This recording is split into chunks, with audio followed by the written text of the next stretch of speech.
بسم اللہ الرحمن الرحیم۔ السلام علیکم۔ اوہ کہا کال جی، البتگین نے زیر لب کہا، اس کے متعلق تو میں نے کچھ سوچا ہی نہیں۔ اس نے کال جی سے مخاطب ہو کر کہا کال جی، میں جانتا ہوں تم جان بخشی کے لیے آئی ہو۔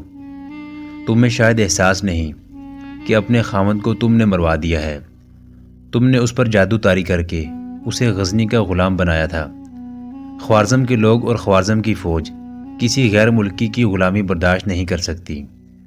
قوم اور فوج مجھے گھسیٹ کر اس مسند پر لائی ہے۔ میں اب انہی کے کہنے پر اس مسند سے اٹھوں گا۔ قوم نے مجھے جو فرض سونپا ہے وہ مجھے ہر قیمت پر پورا کرنا ہے۔ میں جان بخشی کے لیے نہیں، جان دینے کے لیے آئی ہوں، کہا کال جی نے کہا۔ میں نے جو کچھ کیا وہ اللہ کی خوشنودی کے لیے کیا۔ تم نے خود بھی قرآن پاک کی توہین کی ہے اور فرنگیوں سے بھی کرائی ہے۔ خدا تمہیں بخشے گا نہیں۔ اپنے گناہ کو چھپانے کے لیے تم یہ جھوٹ بول رہے ہو کہ تمہیں قوم اور فوج گھسیٹ کر لائی ہے۔ اگر تم قوم کے اتنے ہی محبوب اور خدا کے اتنے ہی برگزیدہ آدمی ہو تو تم نے گلی گلی میں اور شہریوں کے ہر دروازے پر پہرے کیوں کھڑے کر دیے ہیں؟ انہیں باہر کیوں نہیں آنے دیتے؟ شہر میں خاموشی کیوں ہے؟ قوم تمہارے نام کے نعرے کیوں نہیں لگاتی؟ ہر طرف فوج ہی فوج کیوں نظر آ رہی ہے؟ کسی درباری کی آواز گرجی، تمیز سے بات کرو خاتون، تم خوازم شاہ سے مخاطب ہو۔ میرا خامند مارا گیا ہے، کال جی کہتی چلی گئی۔ خدا تو نہیں مارا گیا۔ اگر تم یہ امید لے کر آئے ہو کہ فوج کے چھاتے کے نیچے بیٹھ کر خوارزم شاہ بنے رہو گے تو میں تمہیں خبردار کرتی ہوں کہ وہ طوفان جلدی آئے گا جو تمہارے اس چھاتے کو اڑا لے جائے گا۔ اس مسند پر وہی بیٹھ سکتا ہے جو اس کا اہل ہو۔ تم مامونی خاندان کے جوتے چاٹ چاٹ کر امارت کے درجے تک پہنچے تھے۔ اب تمہاری قسمت میں قید خانے کا تہہ خانہ لکھ دیا گیا ہے۔ لے جاؤ اسے۔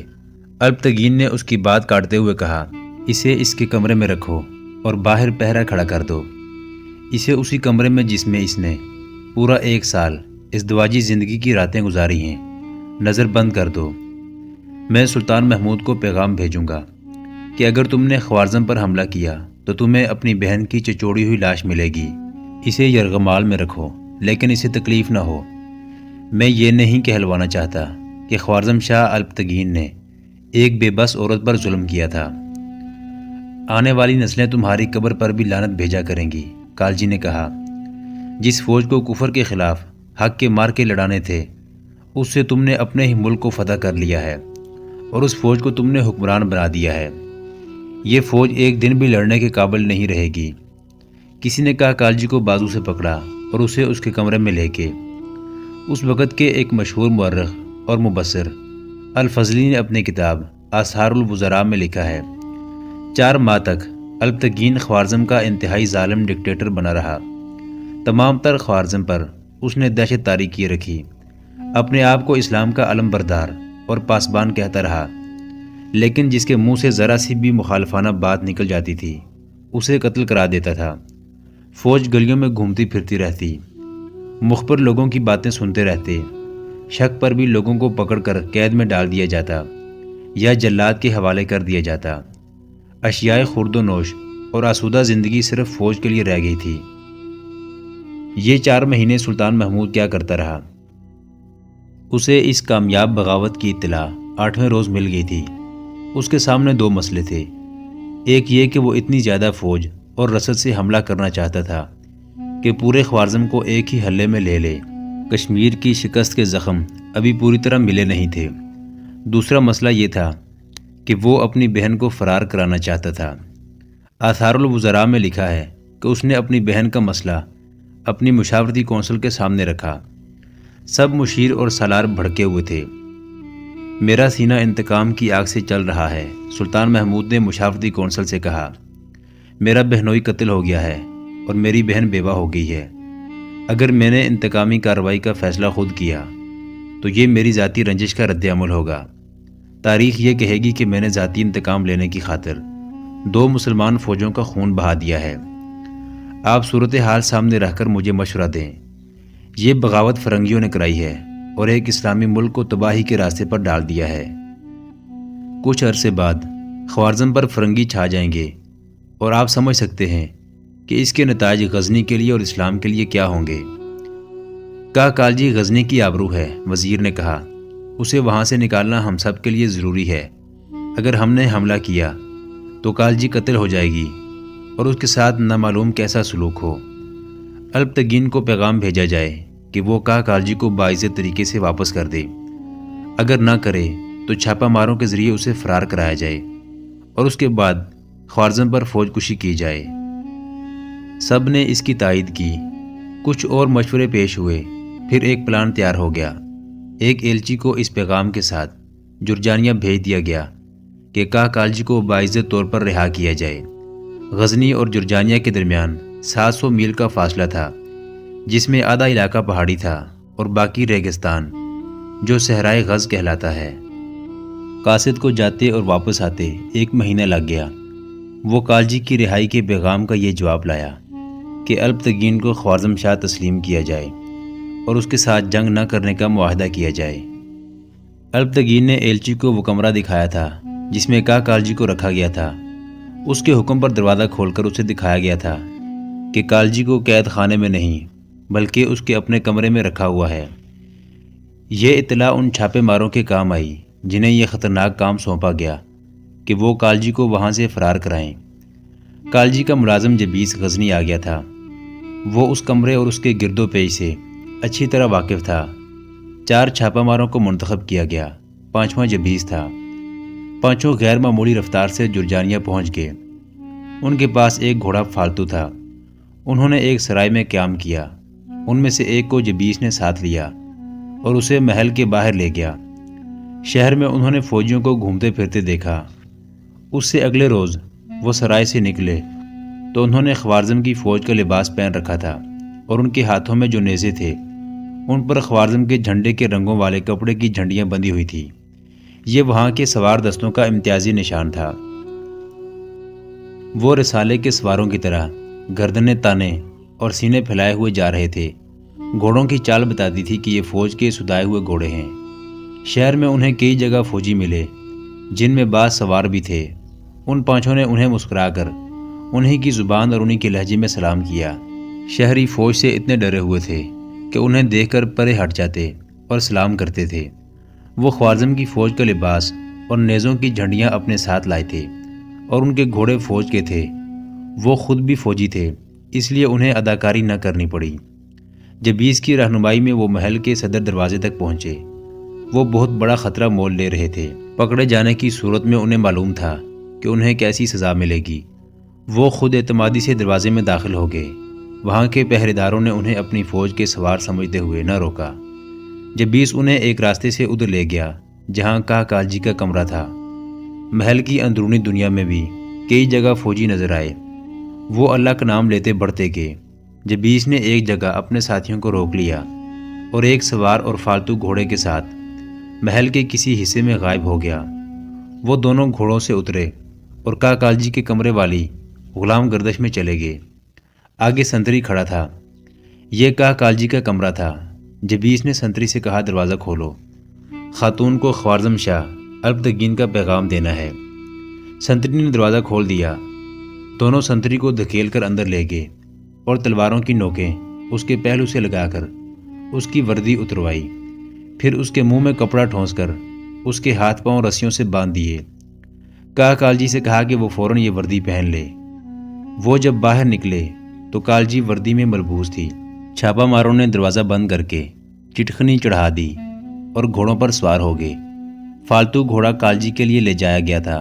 وہ اپنے ساتھیوں سے جا ملے اور فوجی شان سے فوجی ترتیب میں محل کے صدر دروازے سے بھی نکل گئے۔ شہر جب درختوں کی اوٹ میں ہو گیا تو انہوں نے گھوڑوں کو ایڑ لگا دی۔ کا کالجی گھوڑ سواری کی ماہر تھی۔ اس نے چھاپا ماروں کو احساس نہ ہونے دیا کہ وہ عورت ہے اور مردوں کی طرح اتنا لمبا اور اتنا کٹھن سفر نہیں کر سکے گی۔ سلطان محمود فوج کی کمی بہت حد تک پوری کر چکا تھا۔ اماموں سے مسجدوں میں کچھ عرصے سے اعلان کرائے جا رہے تھے کہ فوج کی کمی پوری کرنے کے لیے رضاکاروں کی ضرورت ہے۔ چنانچہ ہزارہا رضاکار فوج میں آ گئے۔ وہ اپنے گھوڑے یا اونٹ ساتھ لائے تھے۔ جو خود نہ آ سکے انہوں نے اپنے گھوڑے دے دیے۔ اس نے جب کوچ کا حکم دیا اس وقت اس کی فوج کی تعداد مورخ بہکی کے مطابق 1,00,000 سوار اور پیادہ تھی اور 500 ہاتھی تھے۔ وہ فوج کو بلخ لے گیا۔ اس سے آگے بڑا ہی وسیع و عریض صحرا تھا۔ سلطان نے صحرا سے بچنے کا یہ اہتمام کر رکھا تھا کہ 20,000 بڑی کشتیاں تیار کروا کے ترمز کے مقام پر دریا کے کنارے رکھ دی تھی۔ دریائے اوکسس کا رخ خوارزم کی طرف تھا۔ سلطان کی فوج گھوڑے، ہاتھی، اونٹ وغیرہ کشتیوں میں سوار ہو گئے۔ سامان بھی لاد لیا گیا۔ یہ بیڑا دریا کے بہاؤ کے ساتھ روانہ ہو گیا۔ یہ کشتیوں کا سب سے بڑا بیڑا تھا جو کسی بادشاہ نے کبھی دریا میں ڈالا ہو۔ یہ بیڑا ہزاراسپ سے آگے نکل گیا اور خوارزم کے دارالحکومت جرجانیہ سے تھوڑی دور جا رکا۔ تمام فوج کشتیوں سے اتر آئی اور عارضی طور پر خیمہ زن ہو گئی۔ مورخین نے لکھا ہے کہ الپتگین کو جب سلطان محمود کی آمد اور اس کی جنگی طاقت کی اطلاع ملی تو اس نے سلطان محمود کے پاس اپنے ایلچی صلح نامے کی شرائط کے ساتھ بھیجے، مگر سلطان محمود نے صلح کی جو شرائط بتائیں وہ اتنی سخت تھی کہ الپتگین اور زیادہ گھبرایا۔ اس نے خوارزم کی تمام تر فوج اکٹھی کی تو اس کی تعداد 50,000 تھی۔ اس نے 3-4 بڑے ہی قابل اور تجربہ کار سالاروں کو صرف اس لیے مروایا تھا کہ وہ ابو العباس کے حامی تھے۔ کچھ فوجی مشیر بھی اس کے ہاتھوں مارے گئے تھے۔ جنگ کی ابتدا سلطان محمود کے لیے نقصان دہ اور بہت بری ہوئی۔ اس کی فوج کے ہراول دستے اس کے مشہور اور بڑے ہی تجربہ کار سالار ابو عبداللہ محمد عطائی کی زیر کمان فوج کے بڑے کیمپ سے دور آگے خیمہ زن تھے۔ صبح کی نماز کا وقت تھا اور تمام تر نفری باجماعت نماز پڑھ رہی تھی۔ خوارزم کے سالار خمرتاش کے دستے قریب ہی تیار کھڑے تھے۔ شاید خمرتاش کو معلوم تھا کہ سلطان محمود کے حکم کے مطابق خیمہ گاہ میں فوج باجماعت نماز پڑھا کرتی ہے۔ اس نے یہی موقع موزوں سمجھا اور سوار دستوں سے حملہ کر دیا۔ ابو عبداللہ محمد عطائی، جس کا تاریخوں میں احترام اور اہمیت سے ذکر آیا ہے، انتہائی مشکل حالات میں مار کے لڑانے اور جیتنے والا سالار تھا۔ میدان جنگ میں جنگی چالوں اور اعلیٰ قیادت کے لحاظ سے سلطان محمود کا ہم پلہ تھا، مگر اس پر نماز کی حالت میں حملہ ہوا۔ دستے نہتے تھے اور ایک جگہ جمع تھے۔ انہیں ہتھیار اٹھانے کی مہلت نہ ملی اور سلطان محمود کی فوج کے بہترین دستے مارے گئے۔ سالار عطائی اپنے چند ایک کمانداروں اور سپاہیوں کے ساتھ بچ نکلا۔ سلطان محمود کو اطلاع ملی تو اس نے قلب کے باڈی گارڈز کو خمرتاش کے دستوں کے تعاقب میں بھیج دیا۔ اطلاع یہ ملی تھی کہ خمرتاش محمد عطائی کے دستوں کو کچلتا ہوا نکل گیا ہے۔ باڈی گارڈز کا دستہ فوج کے چنے ہوئے سپاہیوں کا دستہ تھا۔ گھوڑے بھی چنے ہوئے تھے۔ خمرتاش دور نہیں گیا تھا۔ اس کے اور اس کے دستوں کے حوصلے بلند ہو گئے تھے۔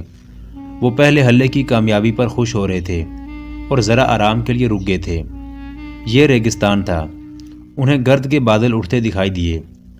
خمرتاش نے گرد سے اندازہ لگایا کہ غزنی کے بہت سے دستے جوابی حملے کے لیے آ رہے ہیں۔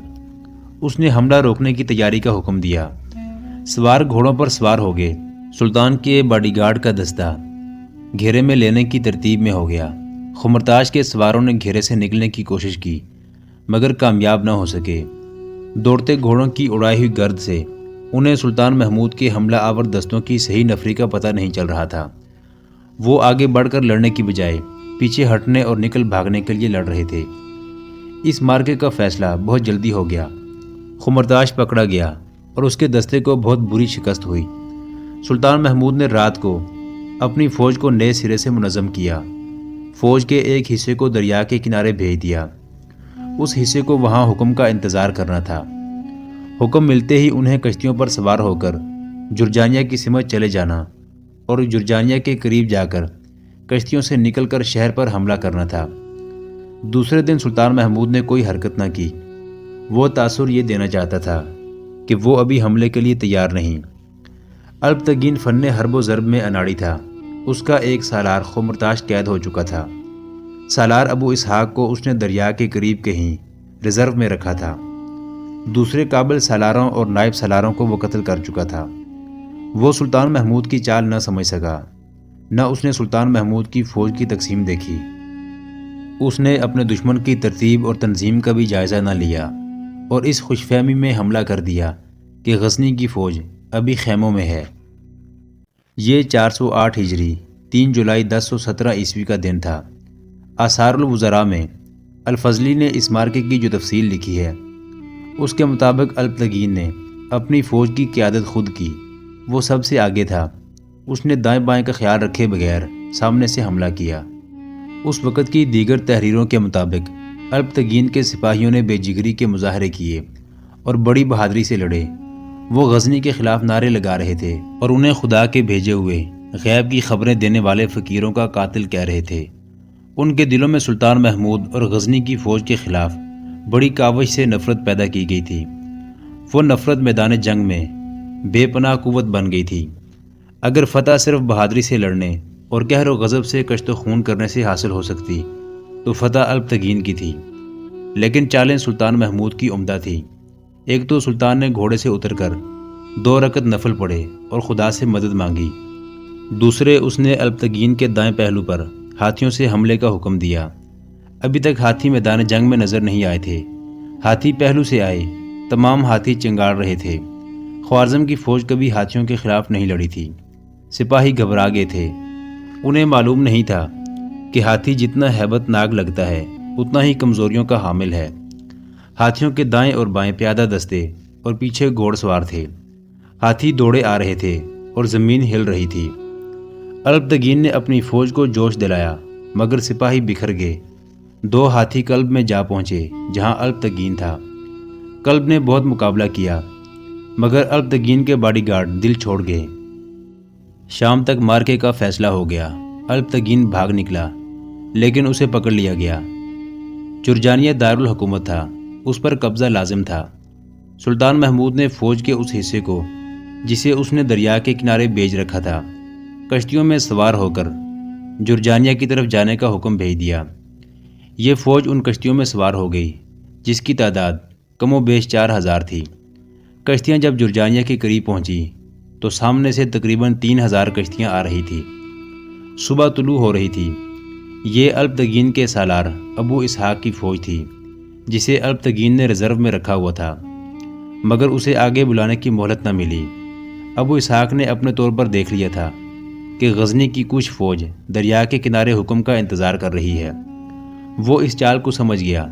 اس نے اپنی فوج کو کشتیوں میں سوار کیا اور جرجانیہ سے آگے آ گیا۔ سلطان محمود کی کشتیاں آگے بڑھیں تو دیکھا کہ دشمن دریائی جنگ کے لیے تیار ہے۔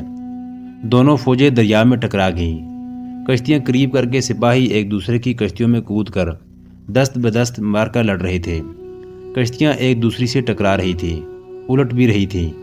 دریا سرخ ہوتا جا رہا تھا۔ سلطان محمود کو تیز رفتار قاصد نے اطلاع دی کہ دریا میں لڑائی ہو رہی ہے۔ فاصلہ میلوں کا تھا۔ پیادہ دستے اتنی جلدی نہیں پہنچ سکتے تھے۔ سلطان نے گھوڑ سوار اور شتر سوار دستوں کو بھیج دیا اور خود ان کے پیچھے گیا۔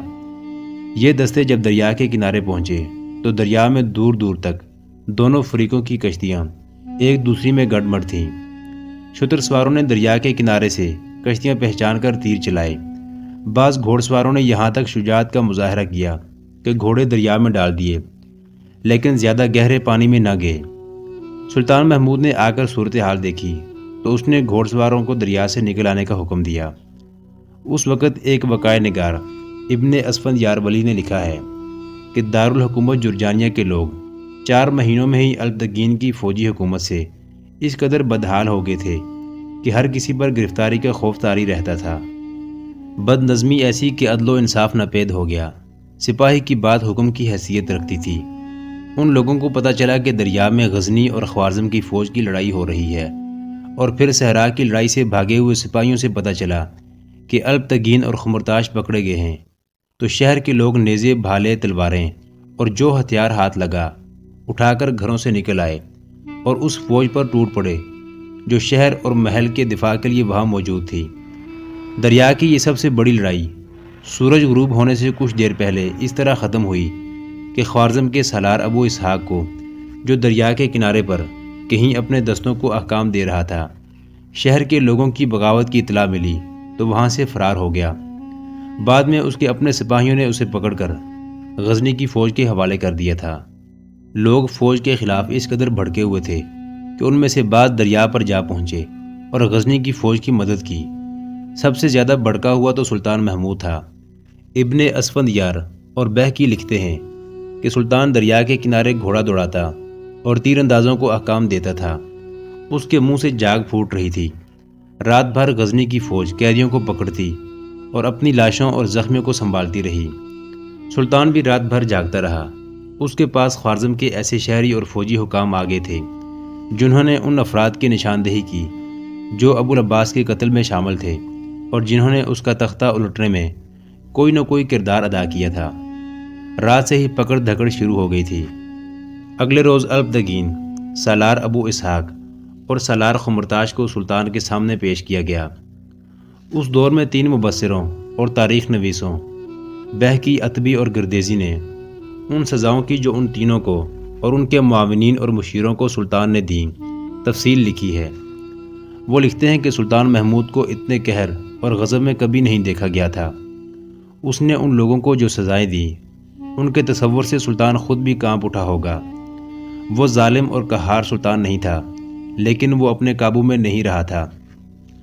تم تینوں صرف ابو العباس کے قاتل نہیں ہو، سلطان محمود نے ان تینوں سے کہا۔ وہ بولتا تھا تو اس کے منہ سے تھوک کے چھینٹے اڑتے تھے۔ یہ غصے کی انتہا تھی۔ اس کے ہاتھ بھی غصے سے کانپ رہے تھے۔ اس نے کہا، تم ان ہزاروں آدمیوں کے قاتل ہو جو 2 دنوں کی لڑائی میں دونوں طرف سے مارے گئے ہیں۔ اپنی فوج کے جانی نقصان کا حساب کرو۔ یہ فوج نہ تمہاری ہے نہ میری، یہ اسلام کی فوج تھی۔ یہ اللہ کے سپاہی تھے جنہیں تم نے اپنے سروں پر سجانے کے لیے ایک دوسرے کا قاتل بنا دیا۔ سلطان محمود غصے سے اٹھ کھڑا ہوا اور گرج کر بولا، تم نے وہ خون دیکھا ہے جو صحرا نے چوس لیا ہے؟ تم نے وہ خون دیکھا ہے جو دریا میں بہہ گیا ہے؟ تم نے صحرا میں تڑپ تڑپ کر مرتے زخمیوں کو دیکھا ہے؟ فرنگیوں کی امداد سے تخت پر بیٹھنے والوں، حق کی بات کرنے والوں کی گردنیں کاٹنے والوں، ہاتھ میں قرآن لے کر لوگوں کو فریب دینے والوں، اپنے آپ کو سچا مسلمان کہہ کر سچے مسلمانوں کا خون بہانے والوں، تم خدا کی موجودگی کو بھول گئے تھے؟ تم بھول گئے تھے کہ خدا اپنے مظلوم بندوں کی فریادیں سنتا ہے؟ تم نے اپنی قوم کی قسمت یہودیوں اور عیسائیوں کے ہاتھوں میں دے دی۔ تمہاری عقل پر اور تمہارے ایمان پر فرنگی عورت، زر و جواہرات، شراب اور حکومت کا طلسم جاری ہو گیا ہے۔ تم نے اپنا ایمان بیچا۔ ایمان فروشو، میں بت شکن ہوں اور تم باطل کے بت ہو۔ میں تمہیں اسی طرح توڑ کر ریزہ ریزہ کروں گا جس طرح میں نے ہندوستان کے بت توڑے ہیں۔ تمہیں سرکاری خزانے سے اس لیے تنخواہیں اور روٹی ملتی رہی ہے کہ اپنے ملک اور مذہب کے دفاع میں اپنی جانیں لڑا دو، مگر تم نے اپنے فرائض کو نظر انداز کر کے اپنے ہی ملک پر قبضہ کر لیا اور اپنے مذہب کی آڑ میں قوم کا جینا حرام کر دیا۔ انہیں باہر لے جاؤ اور انہیں کوڑے لگاؤ۔ شہر کی آبادی اس میدان میں امڑ کر آ گئی جہاں الپتگین، ابو اسحاق اور خمرتاش کو کوڑے لگائے جانے تھے۔ اب یہ 3 نہیں تھے۔ رات کو اور انہیں باہر میدان میں لانے تک ان کے بہت سے ساتھی پکڑے گئے تھے۔ وہ بھی میدان میں ان کے ساتھ کھڑے تھے۔ 4 کو آگے لا کر تنومند سپاہیوں سے انہیں کوڑے لگوائے گئے۔ ان کی چیخیں لوگوں کے نعروں میں دب گئی تھیں۔ سلطان خود بھی وہیں تھا۔ بہکی، عتبی اور گردیزی لکھتے ہیں کہ سلطان محمود نے کوڑا زنی بند کرا دی۔ انہیں جب ہوش آیا تو انہیں ایک چبوترے پر کھڑا کر دیا گیا اور لوگوں سے کہا گیا کہ ان کے قریب سے گزر کر انہیں دیکھو۔ لوگوں نے انہیں قریب آ کر اس طرح دیکھا کہ ان پر تھوکا اور بعض نے زمین پر سے مٹی اٹھا کر ان پر پھینکی، انہیں گالیاں دی، لان تان کی اور میدان کے ارد گرد جا کر کھڑے ہوئے۔ اس کے بعد سلطان محمود نے ایسا حکم دیا کہ ہر طرف سناٹا طاری ہو گیا۔ کسی کو جیسے یقین نہیں آتا تھا کہ یہ سلطان محمود نے حکم دیا ہے۔ حکم یہ تھا کہ ان کے بازو کندھوں سے کاٹ دو۔ سپاہی تلواریں لیے آئے۔ مجرموں نے ادھر ادھر بھاگنے کی کوشش کی، منتیں کی، سلطان کو پکار پکار کر بخشش مانگی، مگر سلطان کے اعصاب پر دونوں فوجوں کے وہ سپاہی چھائے ہوئے تھے جو ان کی طمع کے نتیجے میں مارے گئے تھے۔ تمام مجرموں کے بازو کاٹ دیے گئے۔ سلطان نے اس پر بس نہ کی۔ اس نے پہلے ہی 15-20 ہاتھی منگوا کر ایک طرف کھڑے کرا رکھے تھے۔ اس نے حکم دیا کہ ان پر ہاتھی چھوڑ دو۔ ہر ہاتھی پر ایک مہادت سوار تھا۔ ہاتھی دوڑتے آئے۔ مجرموں کے پاؤں میں بیڑیاں تھیں، ان سے وہ آہستہ آہستہ صرف چل سکتے تھے۔ وہ ہاتھیوں سے بچنے کے لیے ادھر ادھر ہوئے، لیکن میہاتوں نے ہاتھیوں کو گھما پھرا کر سب کو کچل ڈالا۔ 3-4 بار ہاتھی ان کے اوپر سے گزارے گئے۔ اس کے بعد ان تمام کی کچلی مسلی ہوئی لاشیں اٹھوا کر ابو العباس کی قبر تک لے جائی گئیں اور ان کی گردنوں میں رسے ڈال کر لکڑی کے ان کھمبوں کے ساتھ لٹکا دیا گیا جو اسی مقصد کے لیے وہاں پہلے ہی گاڑ دیے گئے تھے۔ چند دن اور کوئی نہ کوئی پکڑا جاتا رہا۔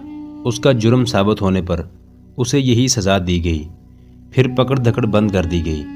سلطان محمود نے التمتاش کو خوارزم کا خوارزم شاہ بنا دیا اور ارسلان جاذب کو اس کا نائب مقرر کیا اور خوارزم کو سلطنت غزنی میں شامل کر لیا۔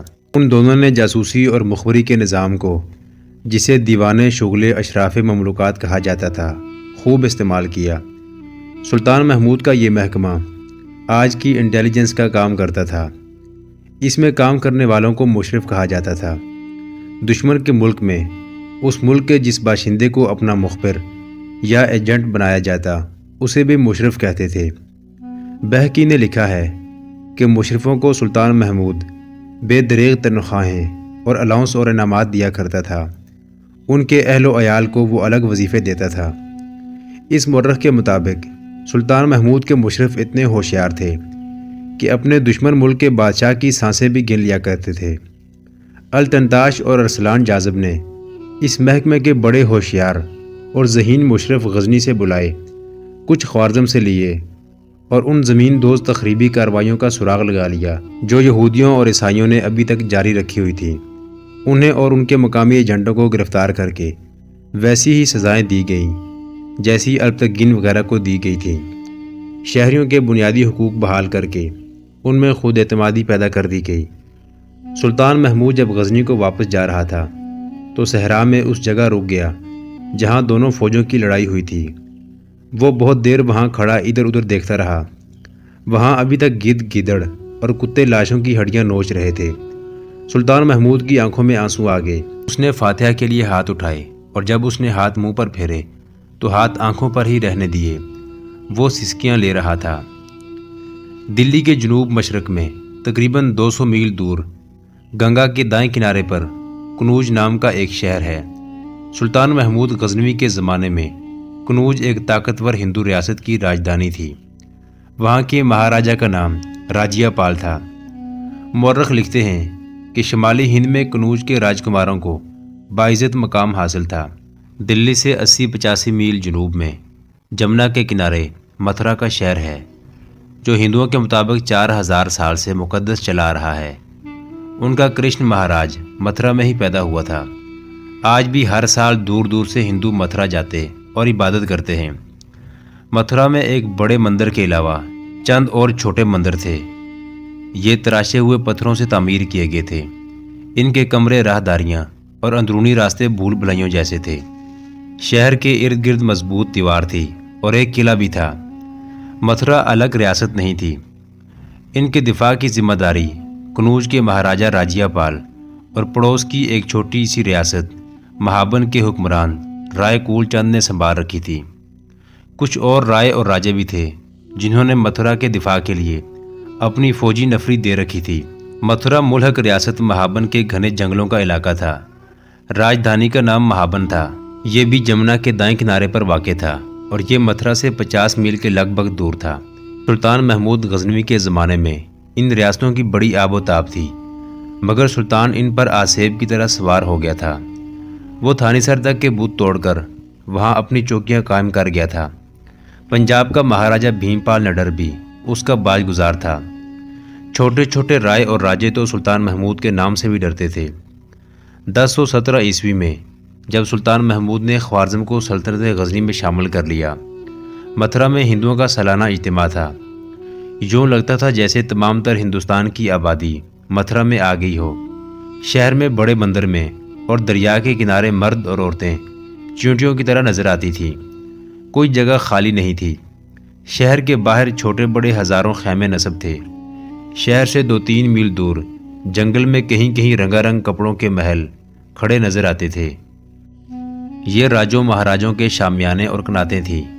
ان کے ارد گرد ان کے محافظ دستوں کے خیمے تھے۔ ان کے ساتھ ہاتھی اور گھوڑے بھی تھے۔ راجے مہاراجے بھی متھرا کی پرارتھنا اور جمنا کے اشنان کے لیے آئے تھے۔